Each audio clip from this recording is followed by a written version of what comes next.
Schools across the country have been slammed by a wave of threats since the massacre at the high school in Parkland, Florida. There have been dozens of threats of violence in Prince George's County alone. Bruce LeShan is here now with a look at what kind of penalties young people could face if they're caught threatening their school. Bruce. Yeah, Deborah, suspension, expulsion, criminal charges, but because most of the people threatening schools are juveniles, it is pretty unlikely that they will face serious jail time.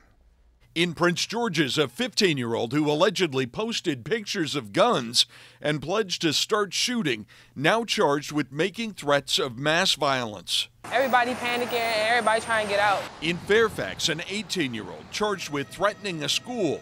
Police say they found 200 rounds of ammunition in his home. You don't know what's going to happen, man. You're just worrying. You're always in a constant worry. Schools, police, parents, and prosecutors all desperate to head off a wave of threats since Parkland that are disrupting schools and terrifying students. So we will be vigorously prosecuting this matter.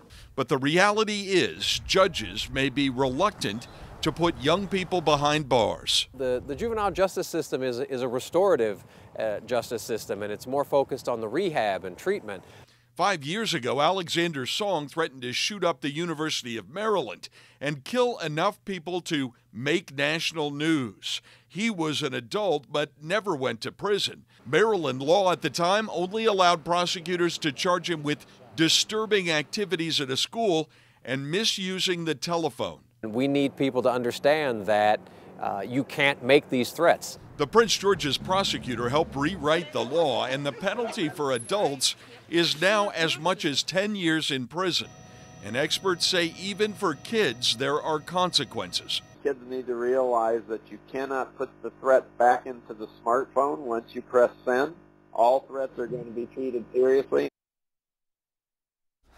Now, school safety expert Kenneth Trump says judges have been hitting parents in these kinds of cases, forcing them to pay restitution for the cost of disrupting the school and for the police investigation that led to their child. Experts say they really need to get parents on board to help head this off. Deborah.